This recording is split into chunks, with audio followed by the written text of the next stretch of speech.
50 साल में हमने प्रगति की है, इससे कोई इनकार नहीं कर सकता। हर जगह मैंने ये कहा कि मैं उन लोगों में से नहीं हूं कि 50 वर्ष की उपलब्धियों पर पानी फेर। द लाइव टीवी, सच सबसे आगे। नमस्कार, द लाइव टीवी आप देख रहे हैं, आपके साथ मैं हूं आदित्य कुमार। भारतीय जनता पार्टी क्या देश के पुरुषार्थ पर पानी फेर रही है? क्या भारतीय जनता पार्टी किसानों के साथ अन्याय कर रही है, मजदूरों के साथ अन्याय कर रही है? क्योंकि भारतीय जनता पार्टी की सरकार में बैठे हुए मंत्री नेहरू पर सवाल दाग रहे हैं, उनके काम पर सवाल दाग रहे हैं, उनके 70 सालों का खाका लेकर आ रहे हैं। और यह हम इसलिए कह रहे हैं क्योंकि जिनके नाम पर इन्होंने राजनीति शुरू की, पंडित अटल बिहारी वाजपेयी, जिनको यह आदर्श मानते हैं, कहते हैं जिनके पद चिन्हों पर हम चल रहे हैं, उन्होंने स्वयं कहा था सदन में, उनका एक भाषण में आपको दिखाना चाहता हूं, उन्होंने स्वयं कहा कि 50 साल के कार्यकाल पर सवाल उठाना देश के पुरुषार्थ के साथ गद्दारी करना होगा, भेदभाव करना होगा, उन किसानों के साथ भेदभाव करना होगा, क्योंकि देश ने 50 सालों में प्रगति की है। उन्होंने कभी नेहरू सरकार पर सवाल नहीं उठाए, कभी नेहरू जी पर सवाल नहीं खड़ा किए। लेकिन आज की दशा क्या है कि प्रधानमंत्री नरेंद्र मोदी हो या अमित शाह जी हो, वो नेहरू जी पर सवाल खड़े करते हैं। 70 सालों का हवाला थे, 70 सालों में देश का क्या हो गया, क्या नहीं हो गया। जबकि आप भी बखूबी जानते हैं कि जब पंडित जवाहरलाल नेहरू का देहावसान हुआ, यानी जब वो दिवंगत हुए, तो उस वक्त महज नरेंद्र मोदी 14 साल के थे। और 14 साल का बच्चा क्या देश की स्थितियों के बारे में समझ सकता है? उस समय की मूलभूत समस्याओं को समझ सकता है? उस वक्त की सिचुएशन को समझ सकता है? नहीं समझ सकता है। लेकिन सवाल दागना तो भैया दागना है, कुर्सी चाहिए, उसके लिए कुछ भी करना पड़े। लेकिन यह बात पंडित अटल बिहारी वाजपेयी के अंदर नहीं थी। वो कुर्सी के लिए इस तरीके की हरकत नहीं करते थे जो आज के राजनेता कर रहे हैं। जरा सुन लीजिए पंडित अटल बिहारी वाजपेयी को, जिनके आदर्शों पर चलने के लोग बात करते हैं, भारतीय जनता पार्टी वाले। जरा सुनिए उन्होंने कैसे कहा कि 50 सालों में देश ने प्रगति किया है और उस पर कभी हम सवाल नहीं खड़ा कर सकते हैं। और जो लोग इस पर सवाल खड़ा कर रहे हैं, वो लोग देश के पुरुषार्थ के साथ धोखा कर रहे हैं, वो देश के किसानों मजदूरों के साथ धोखाधड़ी कर रहे हैं, न्याय नहीं कर रहे हैं। देखिए, सुनिए जरा। 50 साल में हमने प्रगति की है, इससे कोई इनकार नहीं कर सकता। चुनाव के दौरान वोट मांगते हुए, सरकार की नीतियों पर कठोर से कठोर प्रहार करते हुए, पुरानी सरकार की नीतियों में आलोचना करने के लिए लायक बहुत सामग्री थी। हर जगह मैंने ये कहा कि मैं उन लोगों में से नहीं हूं कि 50 वर्ष की उपलब्धियों पर पानी फेर। ऐसा करना देश के पुरुषार्थ पर पानी फेरना होगा।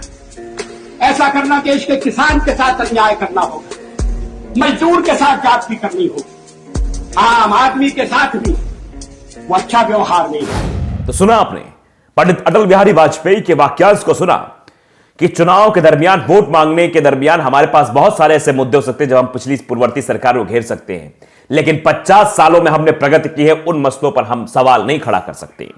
क्योंकि देश ने विकास किया है, हम प्रगति किया है हमने 50 सालों में, तो उन 50 सालों पर सवाल नहीं खड़ा कर सकते। अगर उन पर सवाल खड़ा कर रहे हैं तो देश के पुरुषार्थ पर सवाल खड़ा कर रहे हैं। तो आप अंदाजा लगाइए कि आज का दौर क्या हो गया है। क्या वो लोग जो पंडित अटल बिहारी वाजपेयी के सामने नतमस्तक हो जाते हैं, अभी हाल फिलहाल में 25 दिसंबर को पंडित अटल बिहारी वाजपेयी की जयंती आने वाली है, उस वक्त बड़ी बड़ी बातें की जाएंगी, बहुत सारे वाक्यांश दिए जाएंगे, लेकिन क्या उनके पदचिन्हों पर चलने को ये लोग तैयार हैं? क्या वाकई में ये उनको फॉलो करते हैं? क्योंकि पंडित अटल बिहारी वाजपेयी ने सीधे कहा कि मैं ये सब नहीं कर सकता हूं ना, मैं उन लोगों में से नहीं हूं जो 50 सालों के पुरुषार्थ पर, 50 सालों के काम पर सवाल खड़ा कर दूं। नहीं, हमारे पास बहुत सारे मुद्दे हैं, हम उन मुद्दों पर सवाल पूछ सकते हैं, हम उन मुद्दों पर सरकार को कटघरे में खड़ा कर सकते हैं, लेकिन पूर्ववर्ती सरकारें जितनी रही हैं, शुरुआत से लेकर पंडित नेहरू तक पे मैं सवाल नहीं खड़ा कर सकता हूं। और जो लोग शायद इस बात को समझते हैं, वो लोग खुलकर बोलते हैं। राजनाथ सिंह ने बोला था, राजनाथ सिंह ने मन से बात कही थी कि नेहरू जी पर जो लोग सवाल खड़ा करते, मैं उन पर कभी सवाल नहीं खड़ा कर सकता हूं, मैं देश के किसी प्रधानमंत्री पर सवाल नहीं खड़ा कर सकता हूं। हां, मैं ये समझता हूं कि उनकी नीति गलत हो सकती है, लेकिन उनकी नीयत देश के प्रति गलत नहीं हो सकती थी। ये उन्होंने सीधे तौर पर कहा था। तो वो लोग हैं जो चीजों को समझते हैं, वो ऐसा कहते हैं। ये वीडियो राजकुमार भारती ने ट्वीट किया और ट्वीट करते हुए लिखा, एक वे थे जो खुले दिल दिमाग से सच स्वीकार करते थे, एक ये हैं जो कहते हैं कि देश को आजादी 2014 में मिली। आप समझिए कि देश को आजादी 2014 मिली, शायद उनको पता ही नहीं है कि उस वक्त वो 14 साल के थे और उनको पता भी नहीं कि देश में क्या सिचुएशन चल रही थी। जब पंडित जवाहरलाल नेहरू दिवंगत हुए थे तब 14 साल के थे और उन्होंने शासन किया। आप अंदाजा लगाइए। ये देखिए, एक न्यूज क्लिक पर खबर भी छपी हुई है, लिखा है पीएम मोदी को नेहरू से इतनी दिक्कत क्यों है। इसमें लिखा है कि यह हो सकता है, पार्थ एस घोष उन्होंने लिखा, यह हो सकता है कि आरएसएस के प्रचारक के रूप में उनके प्रशिक्षण में ही नेहरू के लिए अपार नफरत को समाहित कर दिया गया हो। फिर भी देश के प्रधानमंत्री के रूप में किए गए कार्यों की जवाबदेही तो मोदी की ही है। अगर वे भारतीय मूल्यों को खत्म करते हैं तो इतिहास इसके लिए उन्हें ही जिम्मेदार ठहराएगा। पंडित जवाहरलाल नेहरू, जब 1964 में उनका देहावसान हुआ तब नरेंद्र मोदी 14 साल के थे, इसलिए उनके पास यह समझने का कोई भी कारण नहीं था कि नेहरू के भारत पर किस तरह से शासन किया, तथा उन्हें इसका भी भान नहीं था कि देश के पहले प्रधानमंत्री के रूप में उनके समक्ष किस तरह की मूलभूत चुनौतियां मौजूद थी। एक व्यक्ति और एक राजनेता के रूप में नेहरू की प्रमुख शक्तियां एवं कमजोरियां की था तब मोदी जी को नहीं रही होगी कि आखिरकार किस तरीके से उन्होंने सरकार चलाई होगी। प्रधानमंत्री के रूप में नेहरू के शुरुआती वर्ष विभाजन के साए में गुजरे हैं। देश के बंटवारे के बाद भारत में पनाह लेने और पुनर्वास की मांग करने वाले पाकिस्तान से लाखों शरणार्थियों के आने वाले रेले ने पहले से ही लस्त पस्त पड़े गरीब और असुरक्षित देश की बेपनाह मुश्किलें बढ़ा दी थी।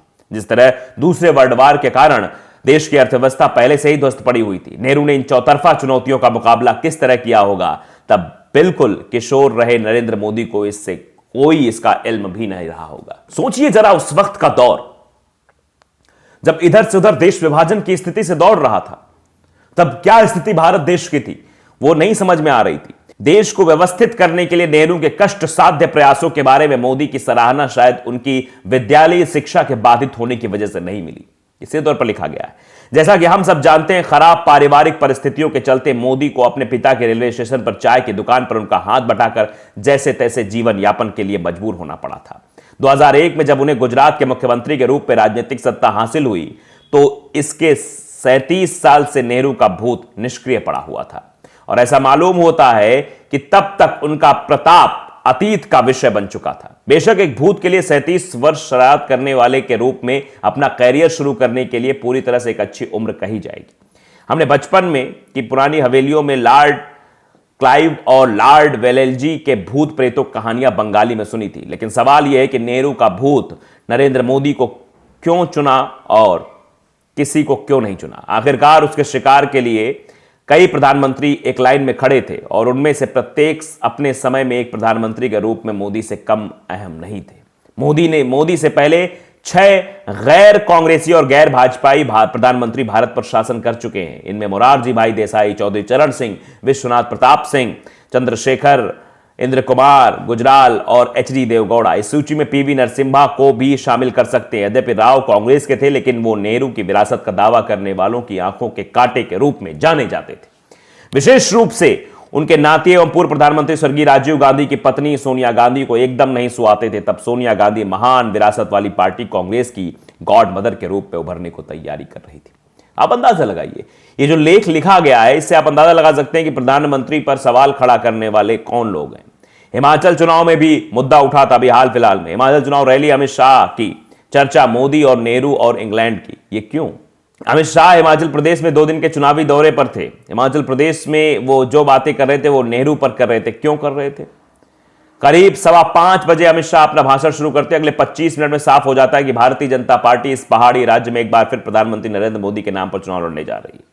और अमित शाह 29 बार प्रधानमंत्री मोदी का नाम लेते, वहीं दूसरी तरफ पार्टी उम्मीदवार सुरेश भारद्वाज ने इक्का दुक्का जिक्र के साथ हिमाचल प्रदेश के मुख्यमंत्री जयराम ठाकुर का नाम लिया है।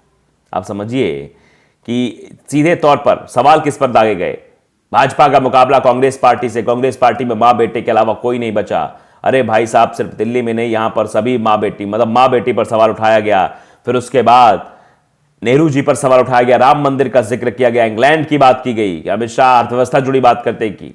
मतलब अटल जी देश के अर्थतंत्र को 11वें नंबर पर छोड़ गए थे। 10 साल तक सोनिया मनमोहन सरकार चली, ये हो गया, फलाना ढिमकाना हो गया। सर्जिकल स्ट्राइक पर बात की, चुनाव में नेहरू का भी प्रवेश किया। नेहरू के बारे में क्या कुछ कहा गया। नरेंद्र मोदी के नेतृत्व में 2014 में केंद्र सरकार बनने के बाद कई मौकों पर भाजपा के नेता भारत के पहले प्रधानमंत्री जवाहरलाल नेहरू की आलोचना करते हैं। अमित शाह का भाषण भी नेहरू के जिक्र से अछूता नहीं रहा। वो जब बात करते हैं जम्मू कश्मीर से धारा 300 हटाने की, वे कहते हैं कि 65-70 साल के नेहरू कि 65 से 70 साल से नेहरू जी जो समस्या रखकर गए थे उसे कांग्रेस पार्टी गोदी में रखकर बच्चे की तरह सहलाती थी। न जाने क्यों धारा 370 जो हमारे संविधान निर्माताओं ने कहा था कि ये टेम्परेरी है, इसको हटाते नहीं थे। आप अंदाजा लगाइए कि हर जगह नेहरू की बात। ये 1962 का नेहरू का भारत नहीं, ये मोदी का नया भारत है। बीजेपी का राहुल गांधी के बयान पर पलटवार। बीजेपी प्रवक्ता राज्यवर्धन सिंह राठौर है, उनको भी सुनना चाहिए पंडित अटल बिहारी वाजपेयी को। देखिए किस तरीके की बातें प्रधानमंत्री जी कहते हैं। 7 फरवरी 2022 से खबर है कि आज तो नेहरू जी हैं, मजा लीजिए। जब पीएम मोदी ने प्रथम प्रधानमंत्री का हवाला देकर कांग्रेस पर बोला हमला। आप समझिए इस तरह की हेडलाइंस है। तो इनको भी अपने उन पूर्वज को सुनना चाहिए जिन्होंने बकायदा में कहा था कि 50 साल में हमने प्रगति की है। वो सिचुएशन नहीं समझी होगी, लेकिन हाँ टिप्पणियां करने से बाज नहीं आते हैं। देखना चाहिए, समझना चाहिए। तो द लाइव टीवी को अगर आपने सब्सक्राइब नहीं किया, सब्सक्राइब जरूर करिए, बेल आइकन दबाइए ताकि सच खबर आप तक पहुंचती रहे। नमस्कार। द लाइव टीवी, सच सबसे आगे।